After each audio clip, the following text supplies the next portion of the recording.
Welcome to the 8th Lane Endurance Podcast. We have Truman here with us today. Welcome. Thank you. Stoked to be here. Excited to have you. Why don't you give a brief introduction of who you are, kind of what you do, what your background is to our listeners. So my name's Truman Glasgow. I'm from Alpine, Utah. Grew up there. Currently living in Vineyard, Utah. I'm a professional mountain biker and have been racing bikes since 7th grade. So all throughout middle school, high school, I've been racing bikes. I did have I've always been into sport. I played baseball and football all growing up until around my sophomore year. Then I kind of transitioned into biking, and more than I was doing it before, I guess. So I just kind of fell in love with it in high school and have been racing ever since. It's so cool. Mountain biking is so fun, but I'm like the most boring, like tame ultra runner type of spirit. No. So the downhill scares me so bad. I'm really bad at it. Yeah. That's a beautiful thing about it is there's like so many ways you can approach the sport, and like you can take it at your own pace and do your own thing. I'm similar with running. Like yeah. It's not all like there's no wrong way to do it, I guess. So what type of cycling are you in? There's like enduro, there's cross country. Yeah. What are you doing? Yeah, I race cross country mountain bike and gravel. For those of you not familiar with gravel racing, it's essentially a road bike with knobby tires, mountain bike tires, and you're racing off-road on gravel roads, sometimes single track. They mix it in there. And yeah, so those are the two, kind of the endurance type of cycling is what I'm doing. And your races are what distance? Usually, right now it's anywhere from like 2 hours to last weekend was a 10-hour race. So 2 to 10 hours. 2 to 10 hours? Yeah. Which last weekend was what, 200 miles? Yeah, it was a 200-mile gravel race. That's nuts. Oh. And we can go into that, but... Yeah, I'm really excited to hear about it, actually. It's called Unbound, right? Yeah, Unbound gravel. So this is part of a race series that you qualified for, got invited to, I guess. Yes. Called Lifetime Grand Prix. Explain to me what that is, how you got in. Yeah. What does that mean for your sport too? Yeah. Like, what's the significance? So the Lifetime Grand Prix is a race series that the brand Lifetime has essentially created in the last few years to help grow the sport of cycling here in North America. In the U.S., I should say. And so they select 30 male riders and 30 female riders to be a part of this race series. Did you have to apply, or do they just... Okay. So you have to apply to get in. And there's no like specific like requirement. I don't know. I don't exactly know the how their application process as far as like how they accept people goes. Usually it's fast racers that have good results from what I can see. And so they have 7 races that go throughout the season from starting in April and go all the way until October. And there's 3 mountain bike races and 4 gravel races. So they kind of mix it up throughout the season. And it gives it's nice because you have guys coming from a road racing background, racing over in Europe, and guys like that. And then you have guys like me who grew up racing mountain bike. And it's kind of this interesting like road racers versus mountain bikers type of feel. But interesting. It's kind of all merging together, and we're all becoming, I feel like we're all just becoming gravel racers because that's like, at least for me, that's where I do a lot of my training is on my gravel bike. When mountain bike races are coming up, I'll try to spend more time on the mountain bike, but it's just I feel more effective when I'm training on the road or on my gravel bike. But yeah, so 7 races, there's points scored throughout the season. And based off of how you do at each race, you're scored, and after the 7th race, they take an overall, and there's a big prize purse for, I think the top 10 finishers for both the male and female racers. Which is so cool. So I saw you kind of got in as an alternate? Yeah. So I applied in November and had, or I guess I didn't get in. And after it was end of January, a racer from overseas that got in, I guess dropped out. I don't know why, but they dropped out, and I got a phone call and they're like, hey, we had a racer drop out. Would you like to be a part of the series? And from there, I was in. That's crazy. So from end of January to April, I mean, you were probably already training for your season, but you had just a couple of months to kind of gear up, get ready, and make all these travel plans for the 7 races. Yes. Which is crazy. Yep. So yeah, my race plan going into this year was to do all 7 of those events. And to clarify, like, anyone can do these 7 races, but it's created this like prestigious kind of, I guess the series has just created like hype, and there's a lot of media coverage, and it's just fun to see racers go back and forth, and you're always changing on the leaderboards and whatnot. So yeah, anyone can do these races, but only the 30 that are selected are scored for the overall series, if that makes sense. Yeah, that makes sense. And right now, I think I read that you're 19th out of 30. Yes, sitting 19th. So, which is great. Yeah, we get 2 drop races at the end of the season. They drop our 2 worst races. So, I mean, the last 2 races haven't been my best races, just based off how I've felt and how I guess I've finished. But to be sitting 19th is not a bad spot. And if you finish in the top 15, I believe you are accepted back into the race series for the next year. Like, you get an automatic acceptance if you apply. So you're finishing top 15. Yes, that's the goal. So awesome. But yeah, I've been gearing up for it since January. But like I said, the mindset was like, I'm doing these races, I want to perform well so that I can hopefully get in for the next year. And now I'm in and still hoping to get in for the next year. Just want to perform well and have a good season. Yeah. So tell me about the first race. Where was it? How long was it? Yeah. So the first race was in Monterey, California on the Laguna Seca Raceway. Cool. That's where it started. That's super cool. It's called the Otter Classic. It was a 60-mile race, 2 30-mile laps on mountain bikes. So, and starting on the raceway, it funnels into the single track about 3 minutes into the start. Holy cow. And we're, I want to say, like 8 riders wide. Just the whole raceway is filled up with racers. So it creates this super, like, crazy 3-minute effort right from the gun, just fighting for position. So what was your strategy going in?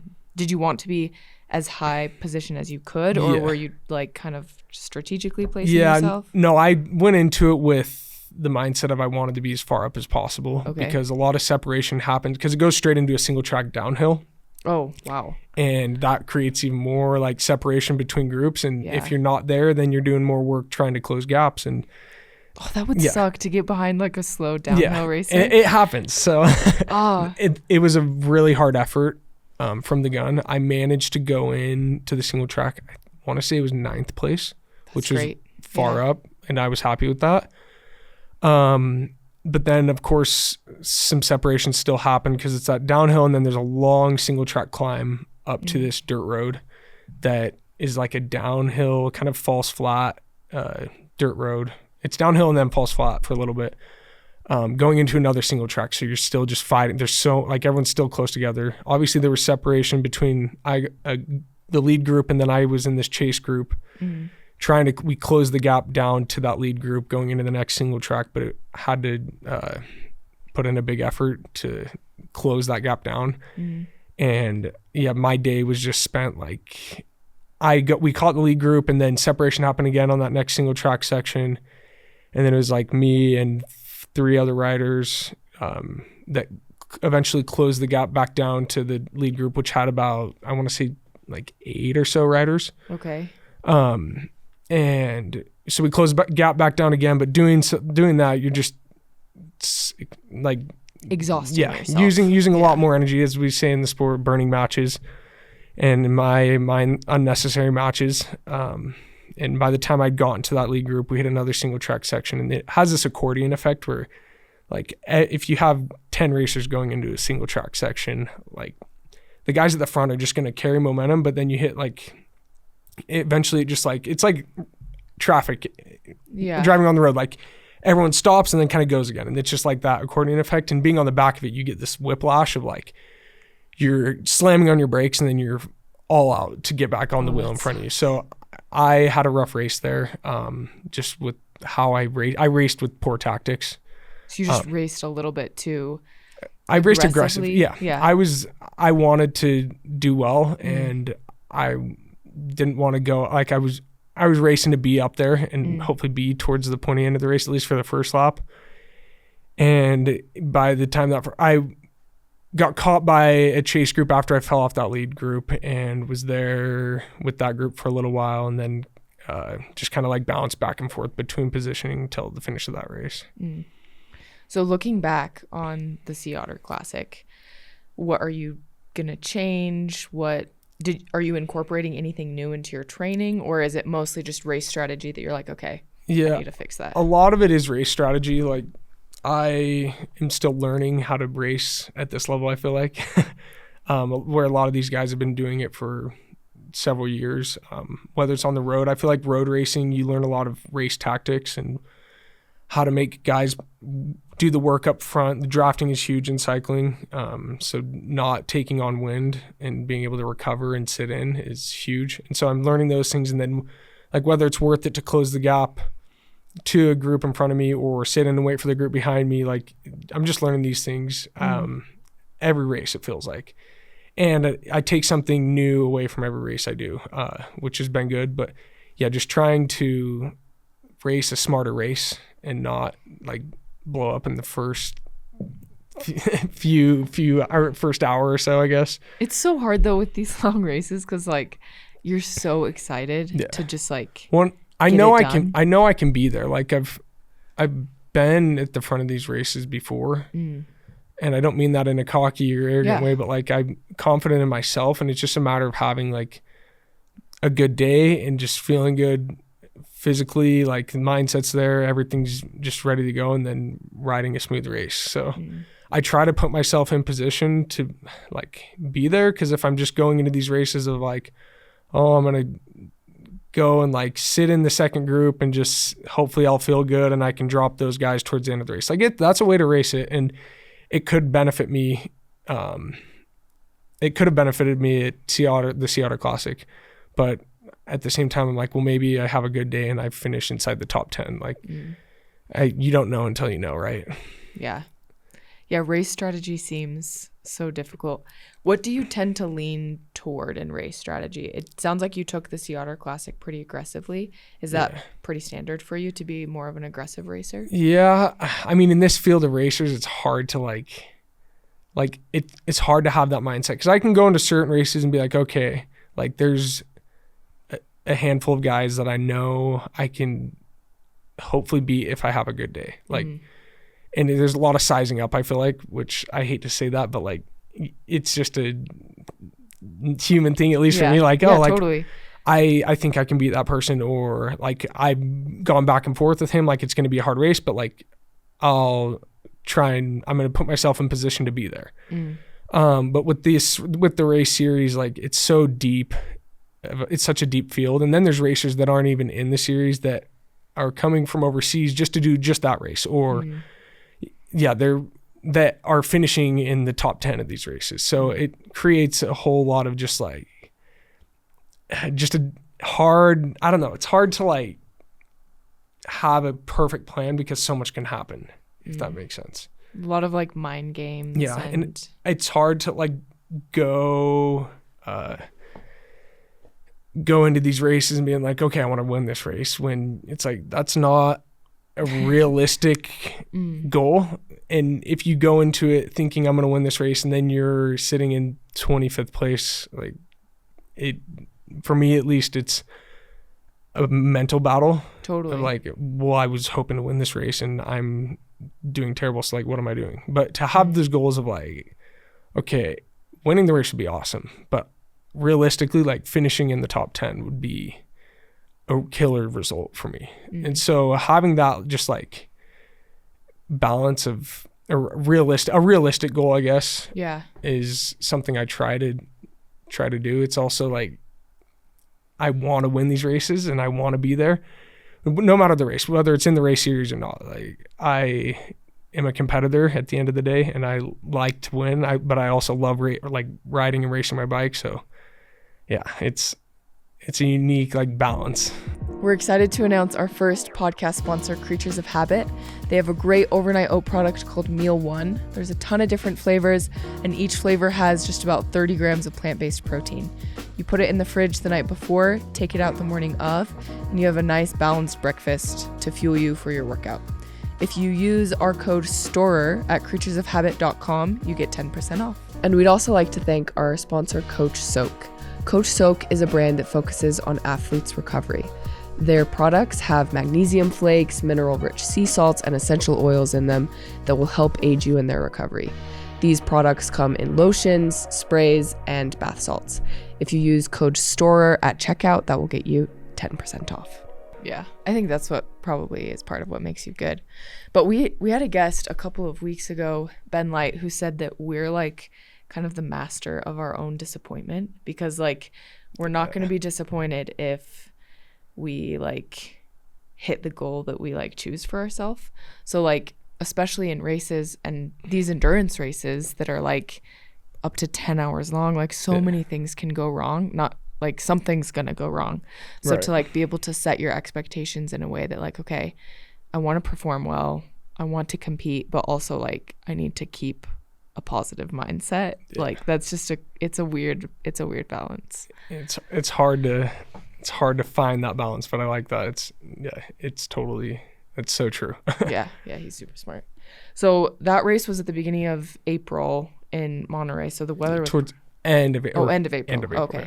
So was the weather pretty nice there? Yeah, weather was nice there. One thing about that race I will say really quick for me, and this is me maybe justifying, but I live in Utah year round, so training for that race over the winter months is tough to have that like top end, just like hard effort for 3-4 hours.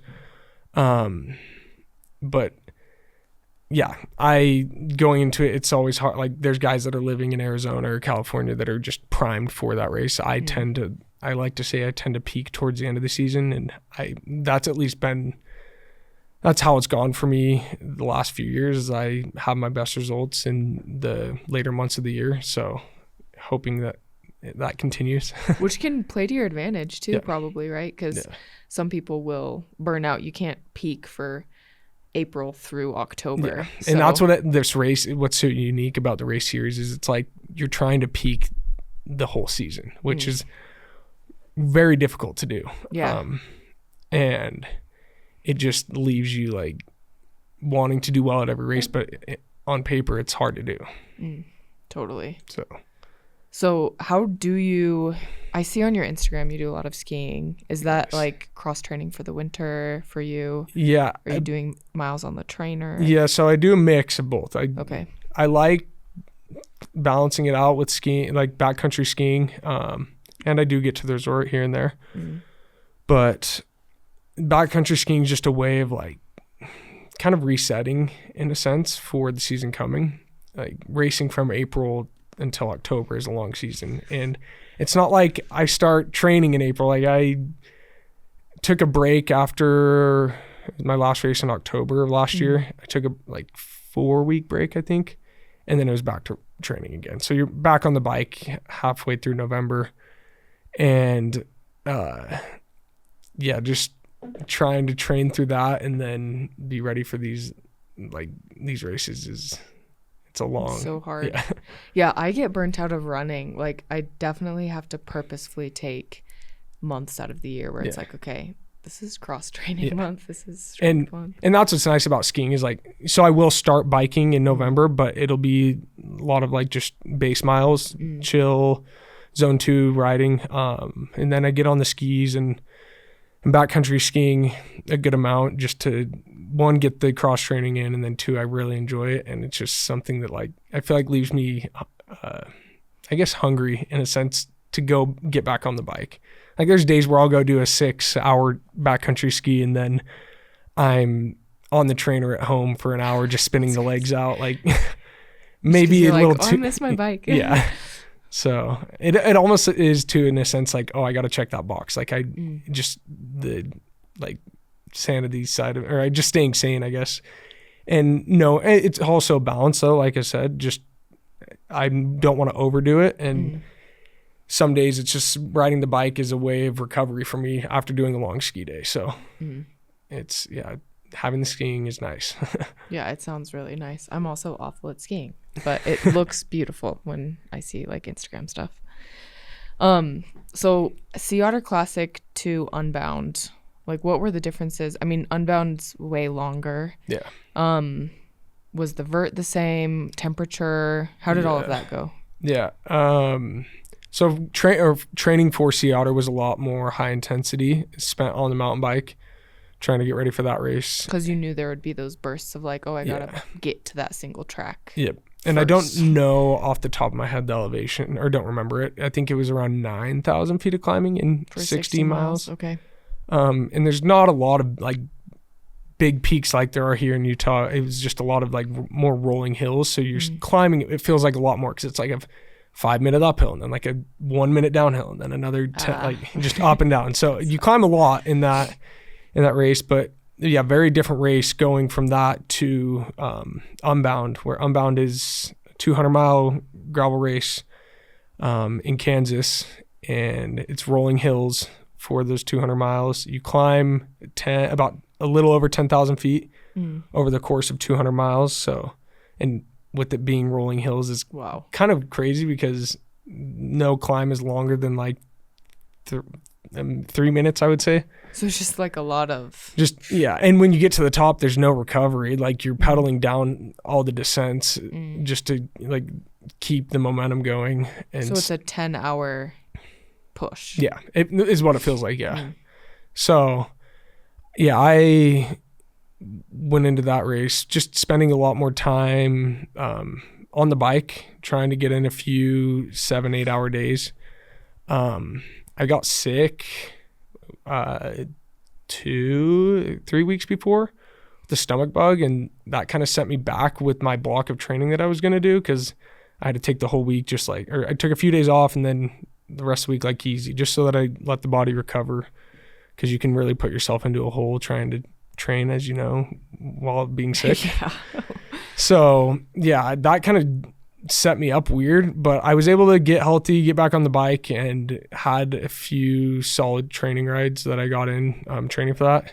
And training here in Utah is kind of tricky to like create the same type of racing that it is in Kansas, where it's rolling hills. Like there's only so many places you can ride that are flat, which is a beautiful thing. That's why I love living here, because there's so many just incredible climbs. And I did, like on my training rides, a lot of them I would just go like up American Fork Canyon into Midway, and then up Pine Canyon, up towards Empire Pass. Like I'm still getting it, spending time on the climbs, which I feel like translates, but it's also it's just different in its own way. So maybe your legs and your fitness are more like tailored to the races that are more climby. Almost.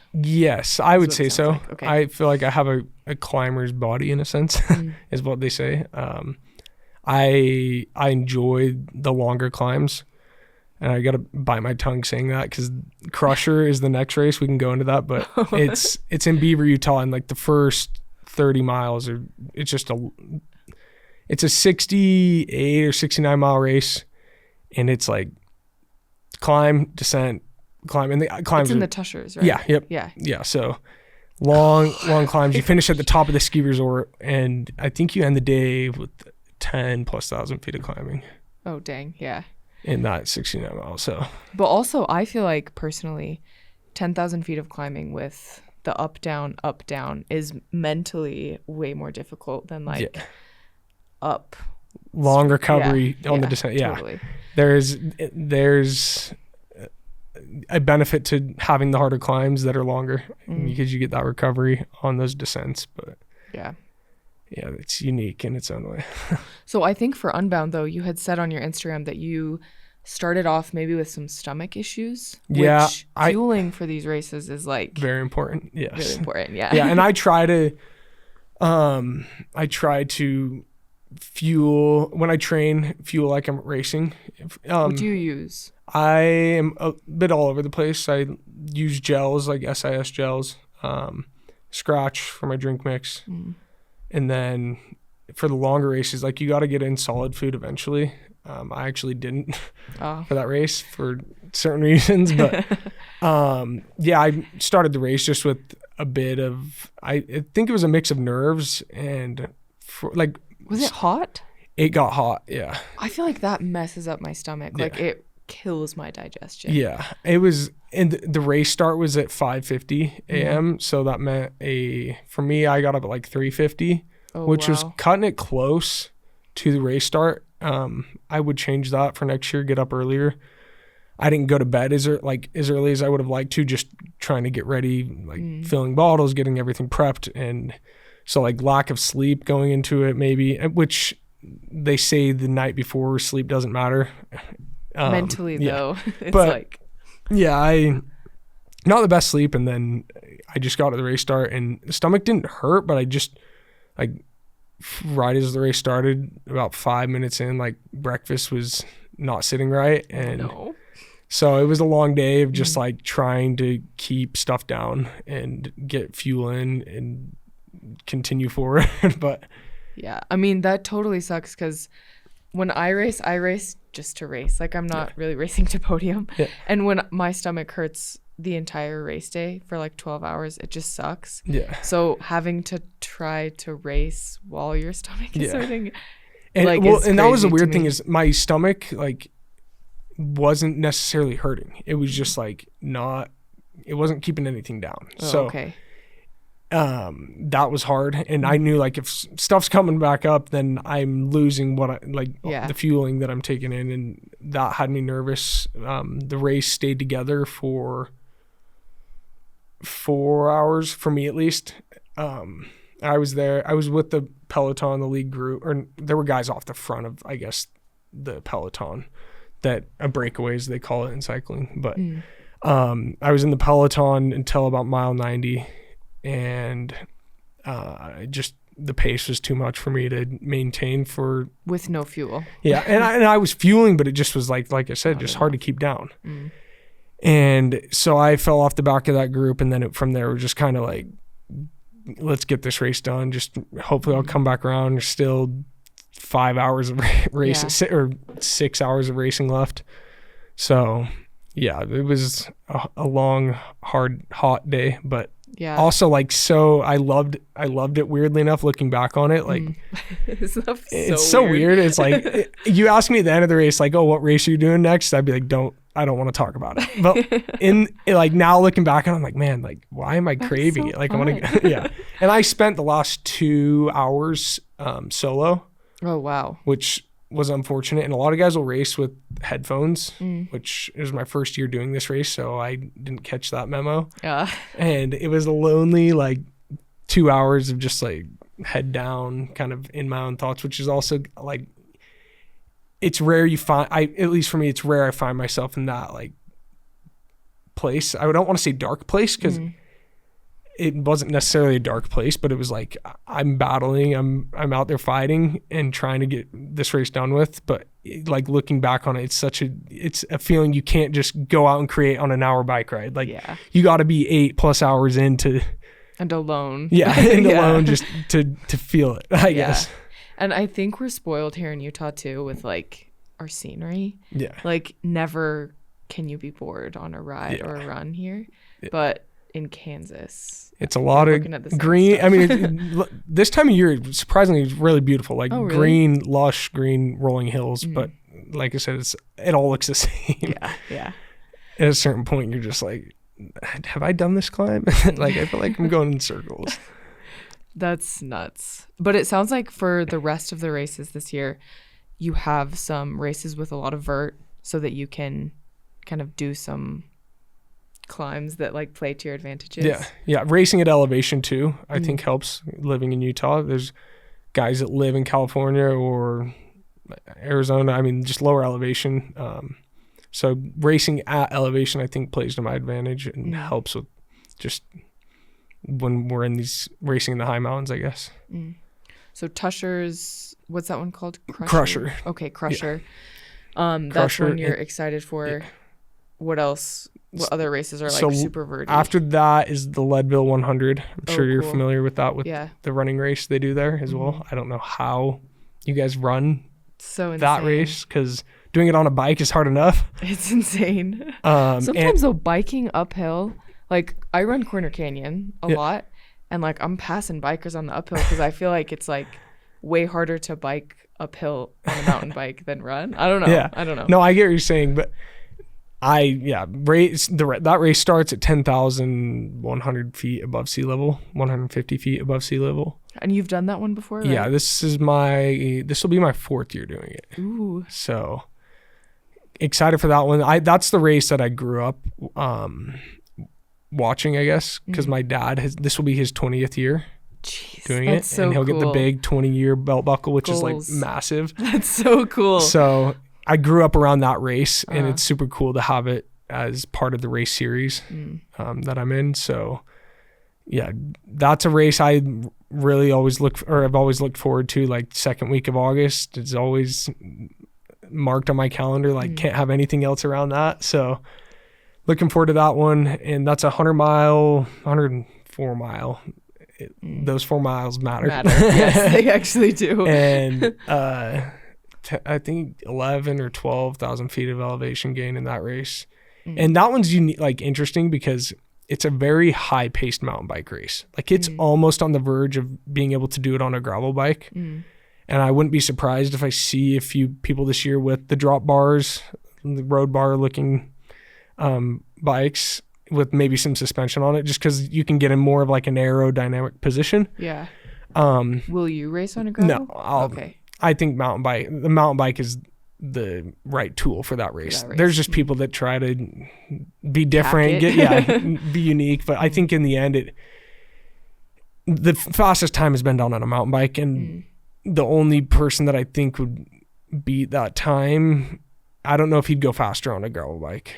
Okay. So there are sections that are chunky, and you lose a lot of time being on a gravel bike or with drop bars. So how long does that take you, Leadville? That race, my PRs is 6:43 or 6:41. So crazy. So 6 hours, 41 minutes. That's nuts. But the fastest time was done last year by Keegan Swenson, he's scared to hear it. Yeah, he's from Utah actually, and he's just been dominating the scene for a long time at least. But he did, I don't know off the top of my head, but it was a 5 hour and like 47 minute finishing time was what he did. And it's almost an hour faster than me. That's crazy. But that's the fastest time on the course ever. And that was 13 minutes faster than the previous PR, which is crazy. Wow. Yeah, that is crazy. And is he racing this year? Yeah. So he's in the race series. He's in Lifetime. Yeah. He's, I think, first overall right now still. He won he won Sea Otter. Then this weekend I think he finished 14th. But the field, that's something also really quick that I want to go into about Unbound is the field there. This year was crazy. Like the amount of racers that came from Europe and Australia, like some of the fastest guys in the sport. Previous Olympic road race winner, Greg Van Avermaet was there. He won Road Olympics in 2016 in Rio. Gosh. So like you have him there. You have the gravel world champion who won gravel worlds last year there. Who's also won stages in Tour de France. Guys, and then there's like guys in the cyclocross scene that are ranked like top 5 in the world. They're just lots of big names, guys that have a big resume in the sport. So it's super cool for me being from Utah, just like trying to make it in this sport and lining up with some of the best in the world it's hard to just like explain how cool it is to be there. And like I was with them for the first 4 hours of the race, and I was hoping for a different race obviously, but with how things went, that's what it was. But yeah, so super deep field anyway. And yeah, the competition has gone, like the level of competition in the sport is from last year to this year is just like gone up so much. I mean, and we kind of talked about this a little bit before the podcast started, but I think it's cool that you being so young in the sport, like you're able to already be racing these guys, because then when you're like a couple years later, like when you're closer to 30, like you'll be at the top. It's really cool. That's the goal. We hope for that. So yeah, I've just enjoyed the longer distance races even before I think a lot of eyes were on the long distance. They call it marathon distance bike racing. Oh. Which is unique. I didn't even know that. Yeah. So it's marathon distance is like, I would say anything over like 3 hours. Okay. So like 30, so it's more 40 by time, it sounds like. Yeah. So if it was a really flat race, it wouldn't be like, maybe it's a 60-mile race, but it's really flat. It wouldn't be marathon. You would consider that marathon. Oh, okay. I don't know what the proper description of a marathon. They call it cross country marathon, XCM. Okay. And I don't know what the proper description is for that, but I just know it's longer distance, like long stuff. Yeah. Okay, that makes sense. Yeah. Well, that's cool. I'm really excited for this year for you because it sounds like you'll be peaking closer to the races that play to your advantages anyway. Yes. So that's like the goal. Kind of a cool spot to be in. Yeah. How are you training? Are you training with a coach? Do you have like a group that you train with? Yeah. So I've had coaches in the past, in my junior years, and had one last year. Right now I don't have a coach. I do a lot of my training just like build 3 weeks recovery. And there's intervals in there. I chase KOMs on Strava here and there just to keep it fun. I wear the Whoop band, and that also helps with just tracking my sleep. The recovery, like seeing the recovery is nice, but it's also a lot of it is just like, okay, I've been getting poor sleep the last few nights. Like I can't go as hard. Like I have to restrict myself from training as hard just so that I don't put myself in a hole and get sick or run down. But yeah, training is just a lot based off of listening to my body, and it's probably not the most like effective way to train. Some would say maybe a lot would say, but it's what works for me. Like I had a coach last year and I just didn't feel right on the bike. I wasn't enjoying it as much.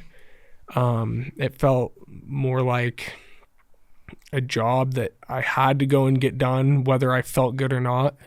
And that's just like, for me, it could have just been lack of communication on my end of me. I would stress about telling him, hey, I'm not feeling good to do my ride today. And I would go do it anyways, instead of being like, because maybe I'm just like, I don't want them to think I'm tired or whatever, you know? Yeah.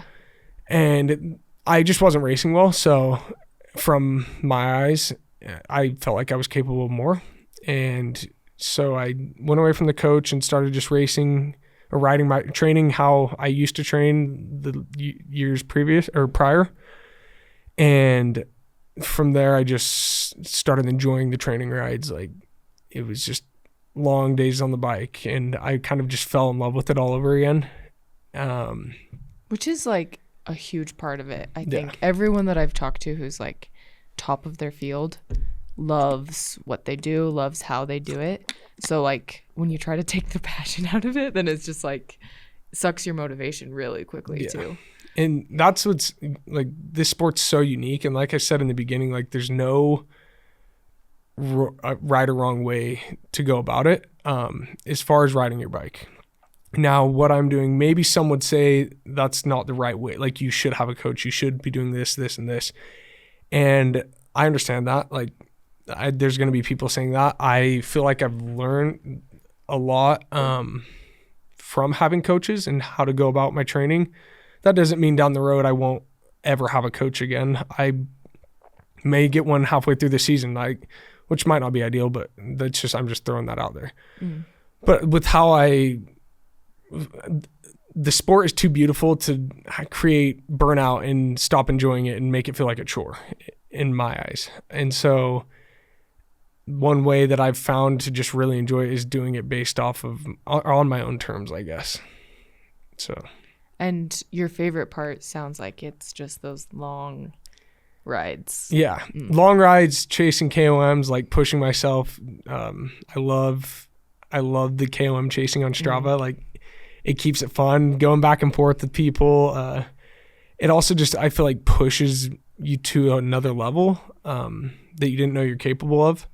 And I don't know, is running the same? I'm not a runner by any means. Is it the same on Strava? Like there's KOMs on segments? Yeah, Sorry. you have like, you can be on like segment leaderboards, and then we do like a lot of FKTs. Okay. So like fastest known times for like the peaks From around point here. to point. Point to point or whatever. Yeah. Gotcha. So there's like really similar stuff in running too. And some people, like some of my favorite runners we've had on the podcast, don't race at all. They just chase FKTs, which is so cool. Yeah. During COVID, that was a really popular thing for the cycling world, at least. Like a lot of guys were going. There's the White Rim FKT. Oh, okay. I don't know if that's a running one, but there's that down in Moab. That guys were just like, one guy would get it, and then a few weeks later, another guy would get it, and it was just like, cool. The time was just going down and down. And then like the Everesting FKT is another one where you climb the 26,000 plus 1,000 feet of climbing. Have you attempted that one? I didn't do it. It didn't appeal to me during COVID. Maybe one day, but right now that doesn't fit into my training.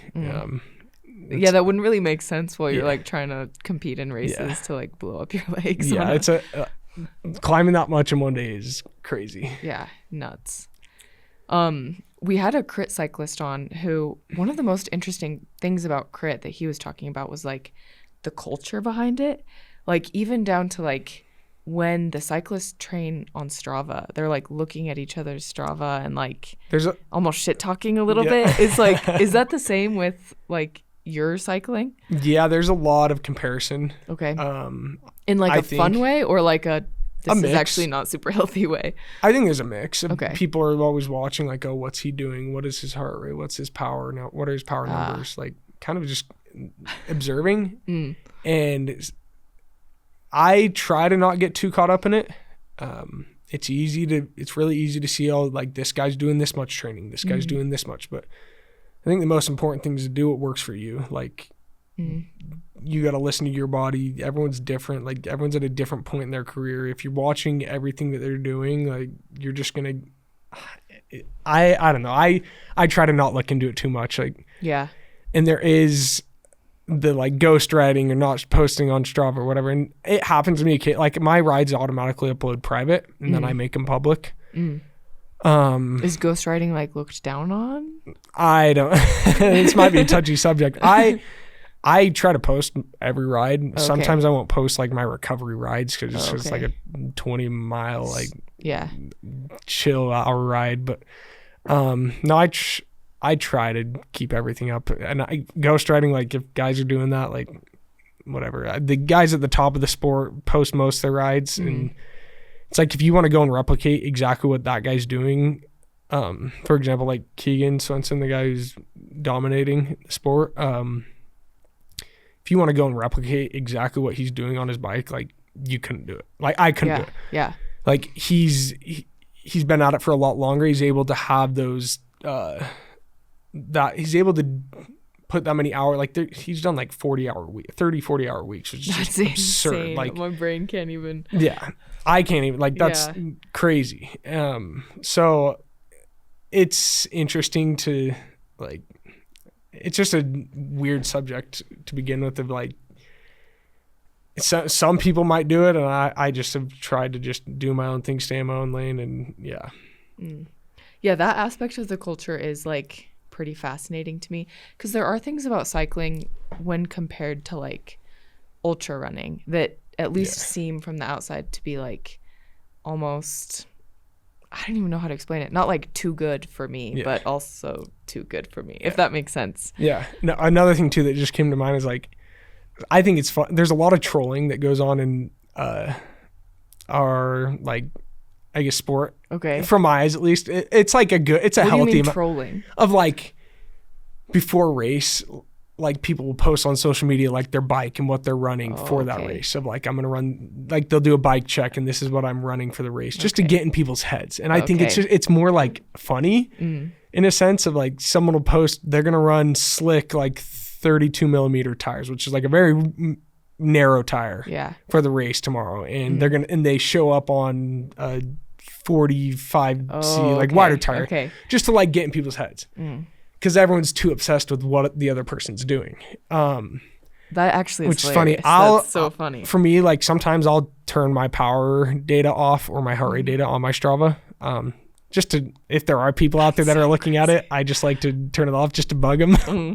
And not that there's like anything to hide, like, oh, I did crazy numbers. Like, I just think it's funny if they're like trying to look at it and they're like, why is Truman hiding his power data? It's like, because it's too big. Because you're looking at it. Yeah.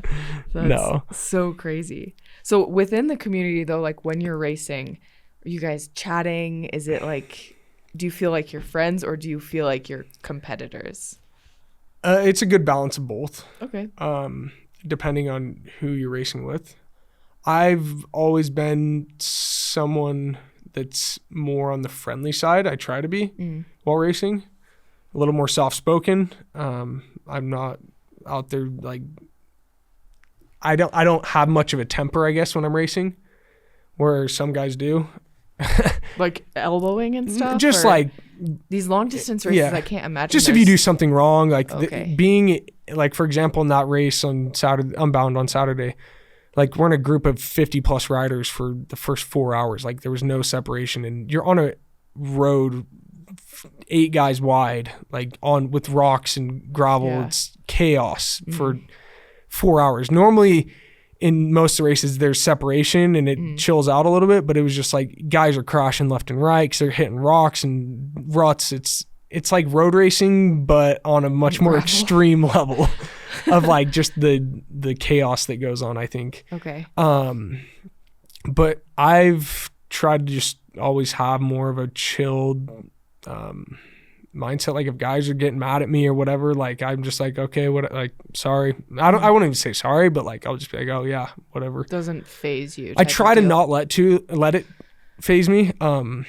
It can get to your head if it for certain things, and that's something like I'm learning as I'm racing is the race tactics of working with a group and like trying to sit in for longer or recover and not doing more work at the front than you need to.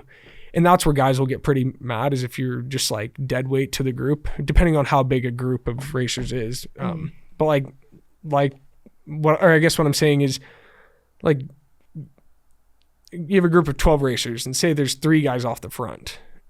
Well, those 12 racers need to work together, taking turns in the wind, rotating, drafting to hopefully catch those 3 racers off the front. And when you're not working well together, it just creates all these bad, like, well, it would be annoying if like you're the one that's leading the whole time. Yeah. And it happens too where like maybe one of those racers is just barely hanging on by a thread. Like they're not just sitting in because they're trying to save their legs and they want to just sprint you in the end and beat you. And that does happen. But like sometimes it's just the guy doesn't have legs, or they'll be playing a poker face. They're acting like they don't have the legs, and then they'll come around. Like there's so many different things that I'm learning in gravel racing that I didn't know growing up mountain biking, and just trying to hold my ground and just like I'm trying to race with more of a mindset of nobody's my friend, if that makes sense. After the race, we can be friends and have a good time, and I'll say things to guys I know that I race with, like that are from Utah. I'll say things in the race, like we're talking back and forth if it's a chilled out section, but for the most part, it's like pretty racy. Racy. If I guess also like later in the race when I was in a group of a couple guys and we're talking, asking like where we're from, like it chills out. It depends on the point of the race, I guess. So. Yeah, that's like the strategy of cycling is so interesting to me because there are like so many moves to make. Like there are so many things that are going on at the same time. Probably like mountain biking, there's no peloton really in not as biking, much. Yeah. Versus like gravel, there's a peloton. Yeah. So maybe that's why there's more of like a strategy dynamic. Yeah. I don't know. What would you say the reason for that is? Just because it depends on how the race goes, but if there's guys off the front, and you're in a big group of people, trying to, like catch those guys. There's a lot more strategy that goes into that. Where mountain biking, it's rare that you have a group of 30 guys spread across the road, drafting, working together. You're on a single track, trying to hold the wheel in front of you. So I hope that answers your question. Yeah, that answers my question pretty good. Lastly, like with your training, do you do anything specific for nutrition? Like, are you one of the athletes that's like, oh, I've got my nutrition dialed in, or are you just like, I eat enough? Yeah, it's interesting. I feel like every race and every year I'm learning something new. Like when I was in my junior years, I was not getting nearly enough calories and carbs on the bike. Like I was drinking like Noon tablets. This is like oh my gosh, years ago. they're like sugar free. Yeah, they're like 9 calories on the tablet in the back of the bottle. Hilarious. Just electrolytes. And so like that year or one year, like someone came up to me and was like, what are you drinking on the bike? And I was like, oh, this, like it works great. They're like, you need to be getting in carbs and sugars and you got to change that. And so like every year I'm changing things. And I feel like I'm getting it more and more dialed as far as fueling on the bike. Is there a standard like grams per hour that you're trying to hit right now? I shoot for 100 grams to 120 grams of carbs an hour. Mostly through drink mixes and gels. Okay. Yeah. I'm usually able to stomach that. For whatever reason, last weekend was an interesting scenario. It happens. It could have been from the bug I got a few weeks prior. I don't know. Yeah. But I shoot for 100, 120 grams of carbs and then about 400 calories an hour. So any like high school students that are listening to this who are biking, that's probably what, like 4 or 5 gels an hour? No. So I don't know what size your gels are. So my gels usually have like 30 to 40 grams of carbs in them. I will say, really quick disclaimer, don't go out and try and do that right away. Like you have to build I don't know. Your stomach needs to get tolerance to being able to take in that much carbohydrate and calories an hour on the bike. Or I don't know, running, I know you guys go a lot longer without, like, you don't fuel as much, right, in running? Well, I think standard for us is like 60 to 90 grams, but I know a lot of people that are like above 100. Yeah, and especially on mine's longer. I feel like kind of standard. Like the sport's just been going up and up with like guys are consuming like 160 to 180 grams of carbs an hour, which is crazy. That's wild to me. But you got to build up the tolerance and work your way up to it. You can't be like, okay, I'm gonna do like 40 grams of carbs while I train for this race, and then go into the race and be like, I'm gonna do 120. Like your stomach's gonna turn inside out, most likely. But yeah, building that tolerance is super important. And then, just trying to, I get a lot of my carbs in through a drink mix. So my drink mix has like, I want to say 100 carbs per bottle. So yeah, just trying to drink and then get in gels when I can. I also will do like some sort of gummy, whether it's like a honey stinger gummy or sometimes gummy bears. Like, just mix it up. Dry foods is tough for me while racing. I can do it while training, but it's in the race where I try to put down like a stinger waffle and it just won't go. It doesn't go down. So with the bike, like that seems like the most complicated thing to me is like opening the stinger waffle, eating it. Is that what is difficult about it, or is it just the dryness? Okay. The dryness is difficult to get down. Like I'll chew it for 10 minutes and eventually you just have to swallow it like a pill with some water. But and then off the bike, as far as nutrition goes, I have a pretty like relaxed approach as far as my diet goes. I tried it recently. I've been trying to fuel more after hard race or training days, which is something maybe in the past that I haven't been as good at. Just like your body's run down, depleted from the effort, long training ride you've done. Try to get in as much carbs and protein as you can, just to get back to normal. Because like when you spend 8 hours on a bike, you're skipping 2 meals basically. But yeah, just trying to refuel after these hard training rides and races just to stay afloat, I guess. And like have that balance, I guess you could say. But yeah, there's no specific food that I cut out or avoid. that being said, like there's certain foods, I guess going into a race week that I will avoid. But as far as regular diet goes, I eat as much as I can just because I'm burning a lot of calories every day. Like put a burrito in front of me, I'm going to eat the whole thing and more and some, I guess. But so what do you avoid going into race week? Is that just like high fiber foods or? Yeah, high fiber foods. I try to just pound carbs, like noodles, as much rice. As you can. Yeah. Red meats, I try to avoid not eating as like too much red meat as well.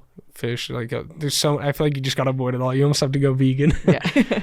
But to get the amount of carbs that you need in is actually like incredibly difficult. I used to think like when I first started running that a carb load was like, oh, pasta the night before. Yeah, that's what I thought too. Yeah. And I feel like that's what, like, you were a high school athlete. Yeah. That's what my high school coaches taught us. Like we'd go to like Golden Corral and we'd all eat like pasta.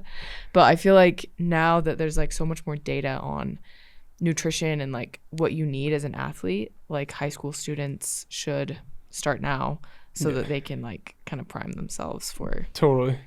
And there's right and wrong ways to do everything. Like you also just got to find what works for you. Like maybe pasta doesn't work for you the night before and you need to do rice, or there's so many different ways to go about everything in the sport that it makes it fun. But I feel like with how much data and information we're given with what we're doing nowadays with any sport, it's just like a lot of people are going to overthink it. And I think it's pretty simple. I try to keep it simple. Yeah. I just do what works for you and like try to find that thing that works for you and roll with it. And if it's not working, go to something else. You can definitely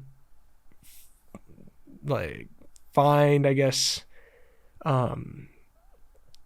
find what works for you, and then if that works, just stick with it. Do you find that, I mean, watching your dad race Leadville all growing up, do you find that you kind of race like him, train like him? Or is it more like, oh, I didn't know that you did this, Dad, type of thing? Yeah.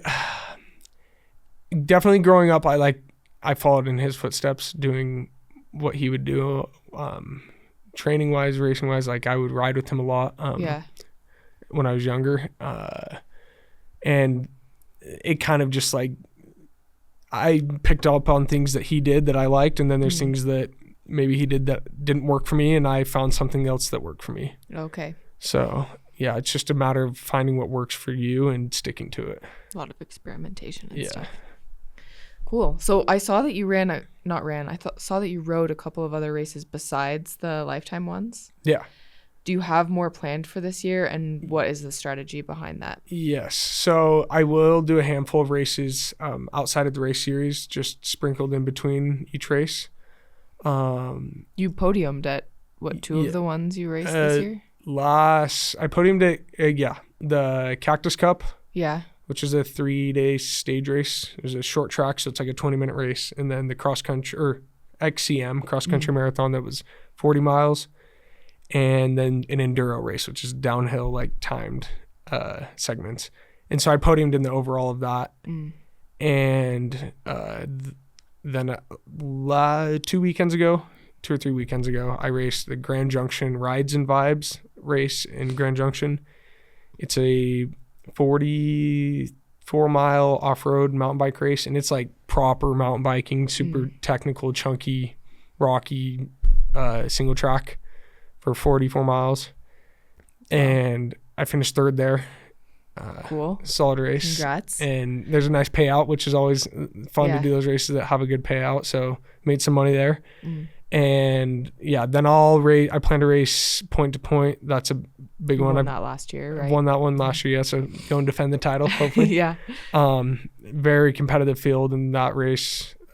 I mean, the guys there are all very fit, and just it's off the top of my head, why am I blanking this? I want to say 79 miles of single track in Park City. Oh, wow. Okay. And you climb 10,000+ feet of climbing. Is it pretty technical, or? It's not crazy technical, but it's just long climbs and long single track descents. So like by mile 50, you're just like, I say it's as mentally exhausting as it is physically exhausting, because you have to just stay on it the whole race for 6+ hours. Oh yeah, that's crazy. And but like you have to just watch. For me, mountain biking, like to avoid flats, you got to just be picking proper line choice and watching out for every rock. And by the end of it, my brain just like cooked. Just like, I can't talk. Yeah. So yeah, point to point's a big one. Look forward to doing that. Also defending the title there. Yes. Yeah. Dirty Dino, that's in a few weeks. It's a gravel race that's in Vernal. It's a smaller one, but local Utah race. I've won that one once, and then I took second last year. So hopefully go back for some redemption if the legs come back around from Unbound. But yeah, racing that. Trying to think what else is on the schedule. So what's the purpose of all these races intermingled between like your main events? Yeah. Mainly just gaining fitness. Okay. That, and then there are a couple like point to point that I just really enjoy that type of race. It's a super fun race, and I've done it the past few years and just want to keep doing it. So there's that. But yeah, mainly I think the main thing is just gaining fitness and not like going from 7 races is a lot, but like I don't know off the top of my head how many races I'll do in a year. I want to say like over 20. That's a lot. Yeah. And are you strategically like putting your effort toward certain races, or every race are you just trying to go all out? Yes and no. I try, like there's certain races that I want to do really well for, and then there's some races that I go into of like, okay, it's a training race. For example, that Grand Junction race was kind of a training race in a sense. Yeah. Because Unbound was coming up. It's a mountain bike race. There's not a whole lot of like reason I should be doing it other than to gain that fitness in a 3+ hour race. So yes, there's certain races that I go into of like, okay, this is a training race getting me ready for the big one in a few weeks. But yeah, that's mainly for fitness. Yeah. Is this something that's common in cycling? Because I don't feel like runners run quite a few races, but like probably the most I've seen is like 10 in a year. Yeah. So 20 is crazy to me. That sounds... Yeah. It's pretty common. I mean, it's not as hard on your body. Okay. When you race, like it's fun. You're going to think this is funny, but I went hiking. Yes. I'm taking the week off from last week's race, or just taking a week, kind of mid-season break right now. And I went hiking yesterday, and I said to my mom this morning, I was like, my legs are more sore from that 4-mile hike than they are from my 200-mile bike race. Like my hip flex, just different muscles. Yeah, totally different muscles. Yeah, I think it's funny. You're like my recovery hike. Yeah, yeah. Yeah, see, I went mountain biking today, actually, and my legs are more sore than they've been in a while. Yeah, it's funny that way. Yeah, that is funny. Well, just to be respectful of your time, I'll close this up here soon, but I do want you to leave our listeners with one thing that's actionable. So like maybe there's some guys out there who look up to you or look up to the way you've been able to move up in the sport so quickly. What advice would you give them? That's so broad. I'm sorry. No. I kind of said it earlier, but I think the biggest thing is just keeping the sport fun. Like whatever it is that you're doing, whether it's cycling or running or art, like it doesn't matter the subject, whatever you're passionate about, like keep it fun. Don't get too obsessed unless you're that way. But I personally like don't get too obsessed with the data and the numbers and all that, and just keep it fun. And I think you'll go places if you're truly passionate about it. Like you can make it. You obviously got to work hard, and there's going to be days where you don't want to do it. And those are the days where you just got to push through, and like it always gets better. Maybe you find a way to make that run or that bike ride a little more enjoyable, or maybe you've been riding your road bike a lot lately and you go mountain biking instead, or you've been running on the road on paths a lot, like you go trail running. Like just keeping it fun, little things like that I think go a really long way in keeping the motivation alive and just the enjoyment. It helps a lot just having fun with it.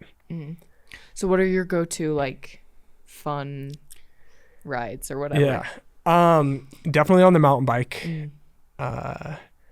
It depends, like finding a trail with a lot of jumps, for example, like going up towards, like I do enjoy jumping my bike. I don't do it as much as I used to.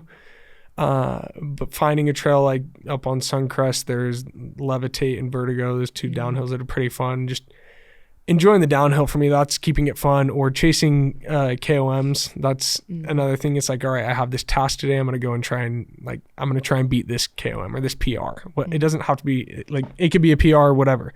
Just trying to better yourself. Those are ways of keeping it fun for me. And I find the most enjoyment when I, like, getting home from a ride and you pull up Strava and you're like, did I get it? Did I get it? Like, not knowing whether or not you got the KOM, and then it uploads and you see, like, you got it. It's just that, like, that little enjoyment. The runner's high. What is your KOM that you're most proud of? I would have to say the Alpine Loop. Oh, really? That's actually sick. Yeah. From the mouth of AF Canyon to the summit. I have the KOM on that right now. I know there's a handful of guys that are gunning for it. I got that one last fall. Oh, cool. I beat it by... it's still standing? Yeah. That's awesome. So, I beat the previous KOM by, I think, like 20 or 30 seconds. Wow. Okay. It's a 40... I think I did it from the mouth to the summit, 44 minutes and like 20 seconds. That's crazy. So, I think I can go faster. Not bad. Yeah. You going for it this fall, or when will you try? Oh, I don't know. Time? Just when someone takes it? Maybe when someone takes it. I thought about going for it the other day because I was ahead of my PR from the mouth to the fork. And then but I went pretty, like, hard from the mouth to the fork. And by the time you start climbing right at the fork, and the legs just were like, nope, you're done. So it depends on the day. If I'm feeling it, I'd like to better my time for sure. There's other KOMs out there I'd like to go and get. What do you have your eye on right now? Squaw Peak. Peak. Ooh. Yeah, that's one I haven't had a good, like, hack at it yet. I'm on the leaderboard. I'm in the top 10, but that time was from like 2 or 3 years ago. Okay. So I haven't really. It's a 20. The KOM's like 19 minutes. Holy cow! From the bottom to the top. I think it's like 4 or 5 miles. Yeah, okay. 4 or 5. But I think it's almost like 600 feet per mile. So what is it, like 2,500 feet of gain? I want to say that sounds about right. Like 25. Yeah, around 25. So that's one. That's gnarly. I'd like to go for it. The time is so, like, the guy that has it is fast. He doesn't bike as much anymore, I don't think. I haven't seen him, at least. Oh, really? But yeah, he's had that KOM for like 4 or 5 years, I think. That's crazy. So if I could get that one, I'd be happy. I'm also doing it on my gravel bike with road tires. Okay. So it's a road bike, but it's not. So I'm like, if you had a road bike. But if I had a road, it says marginal gains, right? Yeah. No. But I don't know. Yeah, I'd like to go for that one. Also, like, there's South Fork. There's a handful of others that South Fork, you need a really nice tailwind. Where, like, a tailwind up Squaw Peak doesn't help as much because it's so, like, back and forth. Windy. So, yeah, I don't know. Are most of these KOMs road? Are there any mountain biking KOMs? Yeah, there's mountain biking's the same way. Okay. Sorry, Yeah, you're good. Yeah, I feel like most of the FKTs, like, there's Strava segments you can win for running, but most of the FKTs I can think of are, like, trail. Yeah. So that's kind of interesting. There's a lot. I would say there's just as much maybe more on the trails than there are on the road. There's a handful of road ones. I rode mountain bike ones that I have. There's some that I haven't gone, or I haven't mountain biked, I feel like, in so long. Like, I did the mountain bike race a couple weeks ago, but even before that, I was on my gravel bike training, did that race, back to the gravel bike. And then after this race, I might get on the mountain bike a few times, just keep it fun, enjoy it. But Crusher is July 13th. So, and that's gravel. So I'll be back on the gravel bike. And a lot of that is on road. Like, I'll put road tires on. So it's basically a road bike, but I'm excited to follow Crusher. Yeah. I'm really excited to follow that one. I last year didn't have a great race there. For a handful of reasons, maybe I sound like I'm just making excuses about I haven't had a good race in forever. No, but yeah, just hoping to have a clean race there and feel good. ride my race is I think what I need to do, and just not like focus on trying to just be at the front. I think it's just riding my race. And there's tactics that I'm thinking about going into this one that I might do differently, race tactics that might hopefully benefit me, but do you want to say them or not really? You're like, look at the camera. I mean, I don't know. Wait and see. Watch him at Crusher. Nothing crazy. Like, I'm not going to go off the front and win the race, but just little things that I want to tweak just to hopefully place me better and move up in the standings for the overall series. That's the crazy thing about the series is like so much can happen between those 7 races. Like the leaderboard's always fluctuating. Yeah, you've done 2 races and you have like 5 left now, and it sounds like they're completely different races that are left. So like that's great. I'm really excited to follow it. I had no idea really like what it was. I'd heard of it, but I'd never like looked into it before. I was just researching you for the podcast. Now I'm really excited to follow it. So it's fun having the 4 gravel races 4 gravel races, 3 mountain bike races. And the shortest one's like a 2-ish hour race in Wisconsin. That's a mountain bike race. And then you get Unbound, which is 200 miles in Kansas. Crazy. Yeah, it's insane. So how can people follow you if they want to? It's on Instagram, Truman Glasgow 12. Cool. We'll link that in the description. Yes. And then Strava, just Truman Glasgow. Pretty active on there as well. You also have a YouTube. I don't know. You haven't posted on it in a while, but watch his YouTube just in case he starts posting some riding content. We might have to start. We were talking about it earlier. We might have to start bringing the video into cycling just to change things up a little bit, I guess. Yeah. So keep an eye out. Well, cool. Thank you so much for coming. Yeah, thank you for having me.